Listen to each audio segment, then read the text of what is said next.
The wizard said that if I said the magic words, I'd become the greatest superhero on Earth. Shazam! Confused by this? I am. Hi, I'm Jason Inman, and I love to read comic books. That's why in the week of August 14th, I read all the Marvel Now comic books that were published in the world. I'm going to give each of these a buy it, borrow it, or skip it rating. But before I get to that, don't forget to go to majorspoilers.com, the comic book website where they know that you love comic books, and we do too. And also, if you could spare $1, donate to my Kickstarter, Squat Waters, a comedic web series that's on Kickstarter and only has a couple days left. So come on, buddy, spare $1 for me, and I thank you. But enough of this jibba jabba, let's get on to some reviews. Astonishing X-Men number 65. Do you want to read a story about Iceman taking over the world and becoming a giant Yeti monster that probably won't be referenced by any of the other X-Men books? Yeah, me neither. Skip it. Avengers Arena number 13. I like a good comic book that takes Hank Pym and turns him into a good hero. Take that, Joss Whedon, for not including him in Avengers number 2.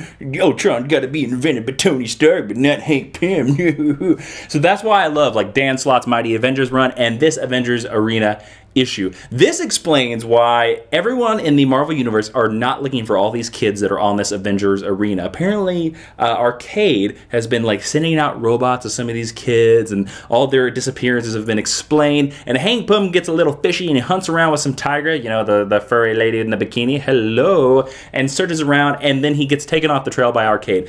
This is a brilliant idea and a brilliant book. Even though it's a fill-in issue, I would say this is definitely a buy it.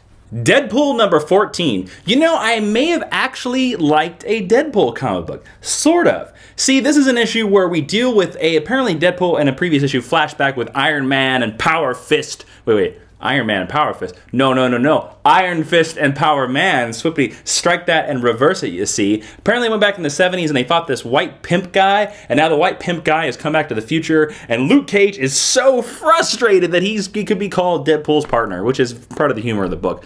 But I'm still going to give this a borrow it. Why, you may ask? Because this book reminds me of Archie comic books. You see, it's cartoony and it's fun, but none of the plot lines seem to have any consequence on anything, and it's just mindless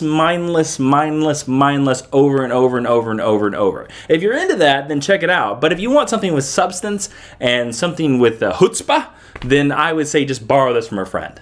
Fantastic Four number 11. The strands are slowly coming together. Johnny Storm meets future Johnny Storm that we've seen in FF since issue number 2. We're seeing where Matt Fraction is going with this. His strands, his long-form story plottingness. But you know, there's one problem with this. It's boring. It's really, really boring. See, now here's my thing. I am one of the biggest fans of the Fantastic Four ever. The Fantastic Four are just superheroics wrapped with Star Trek with some gee whiz, let's get a rocket to the moon 1960-ness and a family. And that's just awesome to me. You can quote me on that. Quote me on Twitter like that. Use that exact quote. That's what I say you do. But there is no stakes to this title. They're out in space and they're looking for your cure because Reed is dying. But it's like, oh, well, Reed's dying. So what? So what? Reed's dying. So what? So what? So what? So what? So what? So what? That's what it is. It needs some stakes. There needs to be that the universe is going to end and Reed needs to not die because he needs to not stop the universe not dying. You see what I'm saying? I don't know. There could be more done with this book. I love me some Fantastic Four, but I do not like this book. Skip it. Fearless Defenders number 8. And the stupidest costume of the year goes to Faux Pas. And the stupidest pose in a comic book of the year goes to Crack! And the one woman's cleavage that you don't want to see, Hooters! Skip it. Infinity number 1. This is your classic, let's put all the Avengers in one box, let's shoot them out into space, and let's have them punch Thanos in the face. That's what this storyline is. Avengers number 3, Guardians of the Galaxy, take note. This is how you do a kick-ass story with Thanos and Avengers in it. You build your world, you build your characters, and then you build up to the characters punching your worlds in the face.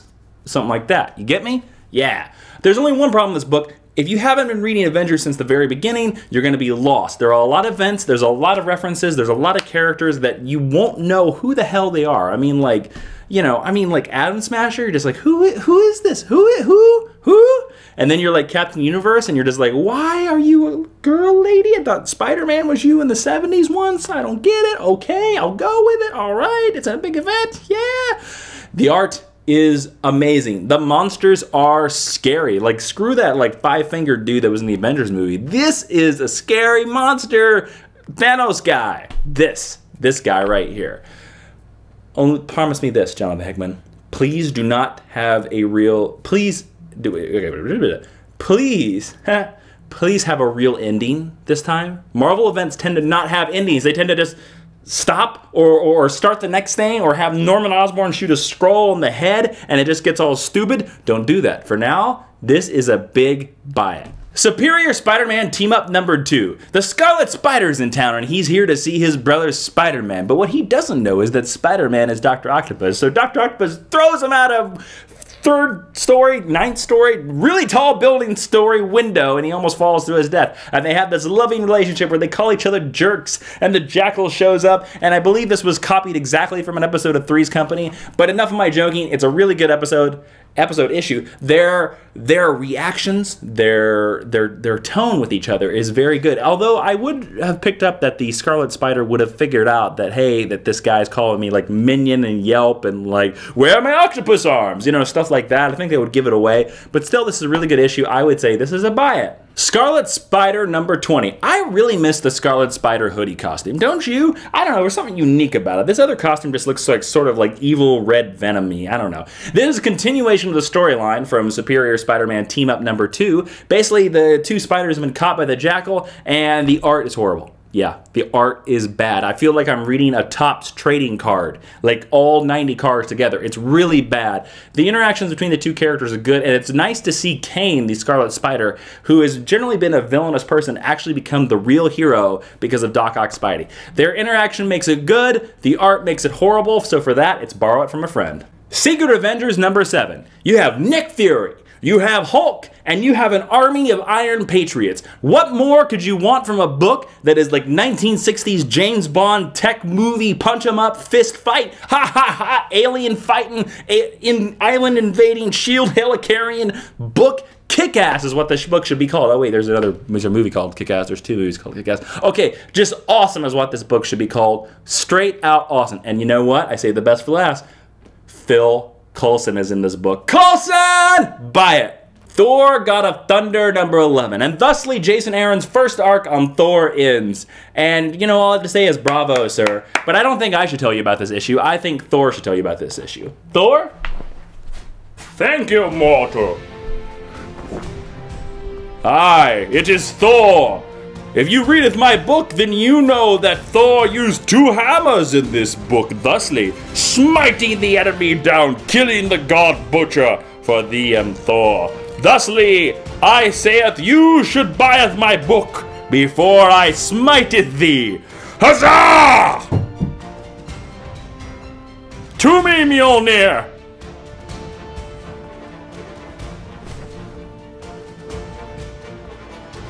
I swear, that's the first time this has happened.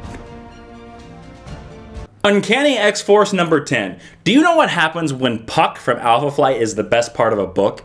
The book sucks, and you should just stop reading and go eat donuts. Donuts. Skip it. Uncanny X-Men number 10. This is what the X-Men book should all be about. Fighting the man! Mutant power! Right up here, you know what I'm saying? Cyclops has become a revolutionary character since Avengers vs. X-Men. Even though I hate that storyline, he has now become sort of the leader of the Brotherhood, even though he thinks it's the real X-Men. He's working with Magneto. He has become the face of the mutant revolution, and they love him for it. They have a giant rally for him where they're praising his name, and he shows up. Even Magneto says that he should show up. This book has put the X-Men on that the edge of being like dangerous and cool and revolutionary and do a little hula moves like I'm just doing right now. Fraser Irving's art is amazing. Brian Michael Bendis' writing is amazing. Cyclops is amazing. For a big fan of Cyclops like myself, this book cannot be better. This is a buy it. Wolverine number 8.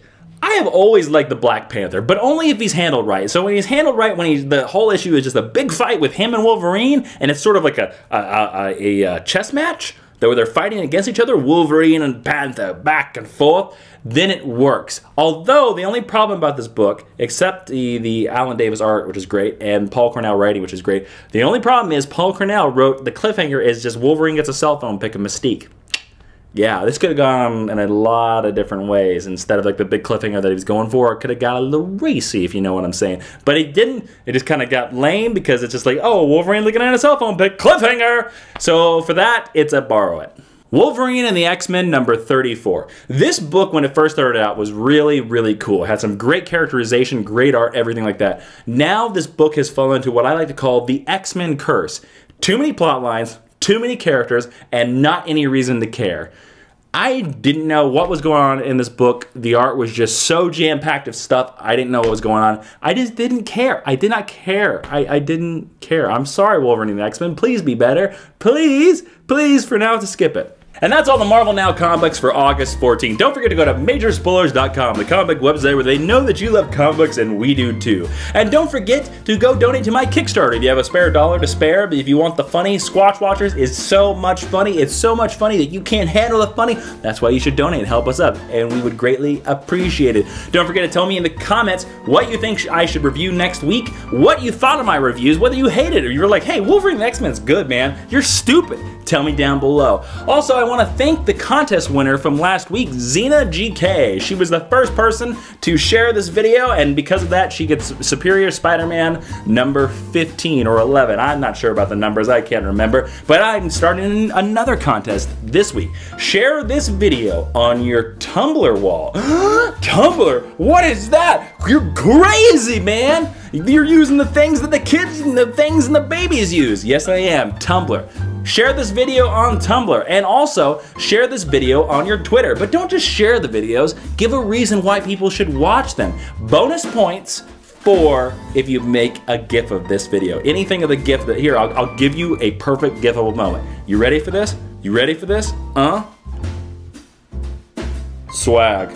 There you go. There's a GIFable moment. I don't know if that's GIFable or not, but anyways, share this video with a reason why people should watch on your Tumblr wall and your Twitter wall. Email me the links through my YouTube channel, and you know what you win this week? You can win a digital code of Uncanny X-Men Revolution Volume 1. This is 5 issues of Cyclops awesomeness. You cannot handle how awesome this book is. So, remember, share this video. Give a reason why people should watch it on Tumblr and on Twitter. Email me the links and you will win a free digital copy of Uncanny X-Men Volume 1. As always, thanks for watching. I'm Jason Inman. Be seeing you. And here we are at the most important stop of all of Albuquerque, New Mexico. The house of Heisenberg, Walter White, the drug kingpin himself. I'm the one who's knocking on Walter White's door. I am the one who knocks. I'm just putting this at the end of the video because I'm curious to see who watches till the end of the video. If you watch till the end of the video, then I want you to comment below raspberry. That's right, raspberry. Why raspberries? Well, they're nutritious and they're good for you. And I'm sure they're a healthy source of vitamin D. You know what I'm saying? Consult your doctor, kids.